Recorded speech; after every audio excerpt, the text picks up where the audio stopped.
Okay, so good afternoon, everyone. So Good today afternoon. we will discuss about our change development plan draft. Okay, so first we will go back to our objectives. So we all of our meetings we always discuss the same objectives because we focus on these objectives. So yeah, first is we aim to provide optimum standard of care for each resident through immediate response to their needs. So we always seek to give them the best standards of care that we can offer.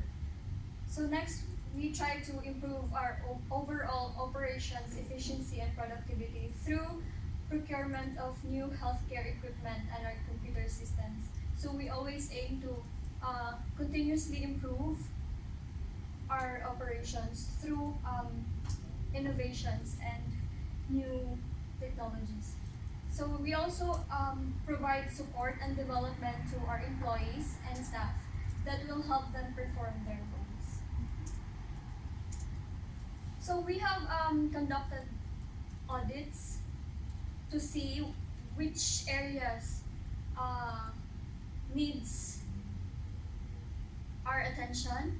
So we have this list of areas of concern. So first we found out that we only got 3 to 4 AINs or carers and 1 RN that are assigned at each level with at least 30 residents. So if we try to assess this, 3 to 4 carers is not enough to cater the our residents' demand. So another thing is maintenance log shows a repetitive need of repairs on some equipment used, which delays the delivery of care to our recipients. So we found out that some of our equipments are becoming obsolete and sometimes failing. So our delivery of care is sometimes delayed. So we also have carers lack of familiarity on most of the residents in the facility. So we all know that our carers are permanently assigned in one level. So sometimes if we have short staff on other levels because there are sick calls, so sometimes we put some AINs on the other levels, which is hard for us because these carers have no idea about some of the residents in other levels. So yeah, so we find it as an area of concern as well. So now we come up with changes required and our expected outcome. So we think that we need to increase our staff by hiring more health workers to provide a proportional ratio of carers to residents. So we all know that some days or most of the days, residents' demands are increasing. So we also need to increase our staff to cater those demands. So we also need to provide appropriate training to develop staff skills and knowledge associated with new equipment and technology acquired. So since we are considering buying or purchasing new equipment for for the delivery of our care, so we also need to train train our staff how to properly use this equipment. So next is we also have to allow staff and employees to work outside their respective floor allocation to increase familiarity on all the care recipients and experience working with other colleagues in the facility. So we need to change our process of assigning our AINs on the same floor or level. So we need to let them work in other floors as well so that they will know all the residents in the facility. So it only takes time to be familiarized with our residents and how they behave and all of the other information we need to know. So we also identify barriers that could possibly affect the change we are trying to implement. So that is one is increased operational costs relative to recruitment and or employment, as well as the purchase of additional equipment. So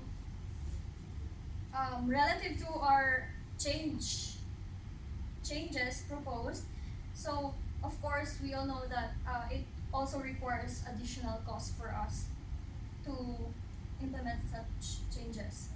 So we also have challenges to group norms or established roles. Like for the AAN, for our carers, so sometimes they will be they will be confused, or they will um, there will be lack of confidence and motivation if you try to put them on other levels, especially if they find it a bit hard to adjust. So yeah, most employees know what to do in their permanent floor allocation. Such change may lessen their confidence and motivation. So who are the people involved in implementing this changes? So we have the HR, the management, staff and employees, residents, specialists and experts, and other stakeholders. So for our communication plans, all the changes that we are making, we communicated through consultation meetings, we have training sessions, briefings and presentations, and we also send emails.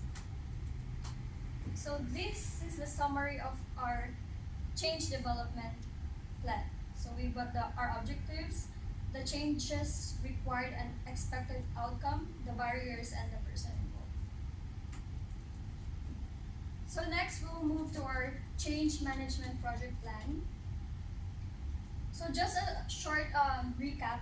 So we have here the internal and external data and our possible opportunities we can get from this information. So for the internal, as what I've said, we have outdated healthcare equipment that becomes obsolete. So this gives us the opportunity to review all equipment and source for new or up-to-date models.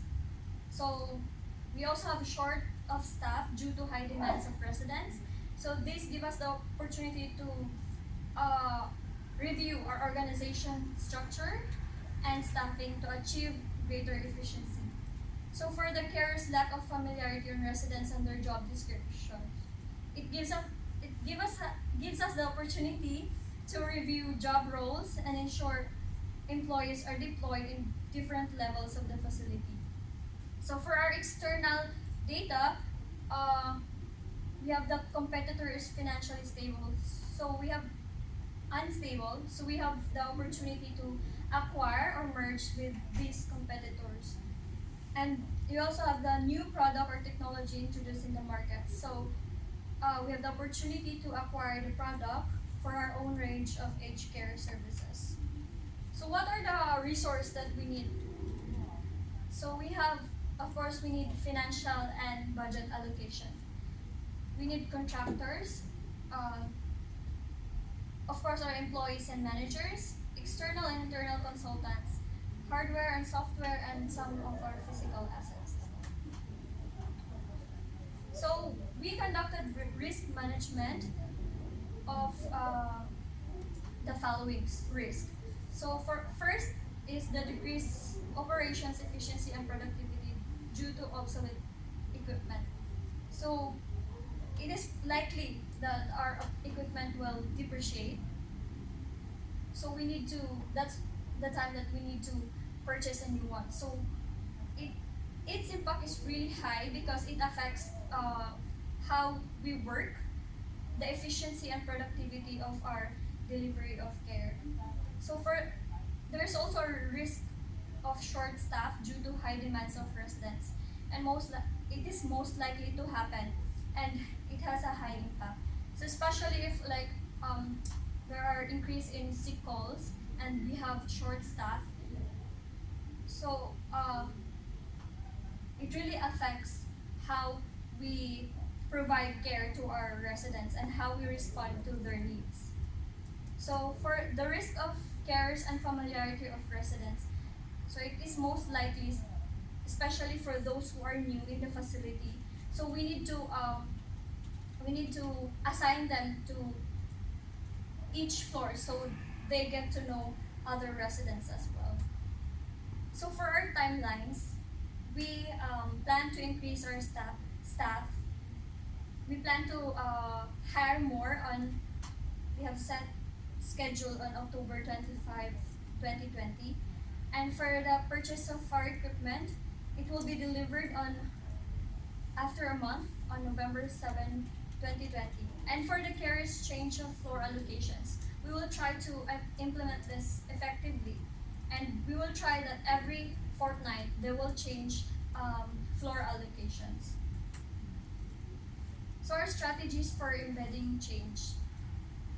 So we monitor how teams and individuals are working, how they apply what changes we had, and we also conduct audit reports. We seek feedback from teams and individuals about how they are finding the changes.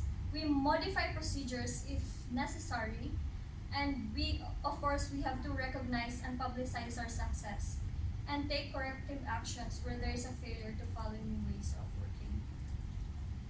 So for our communication plan, who needs to be involved? So of course, we have to involve those people who identify the need for change, like the experts, the consultants, the project leaders, and the management. We also have to include those who are affected by the change, like the staff and residents, and for the people who will be involved in implementing the change. So how do we communicate our plan? So through consultation meetings, briefings and presentations, intranet-based information, text messaging, emails, and training sessions. So for our reporting, we have senior management team. We will have a monthly meeting, and the project leader will present the progress of our implemented changes. So we also have department managers. We have quarterly meeting about the summary progress report, and that will be project team members' responsibility. So and also project team, that will be weekly.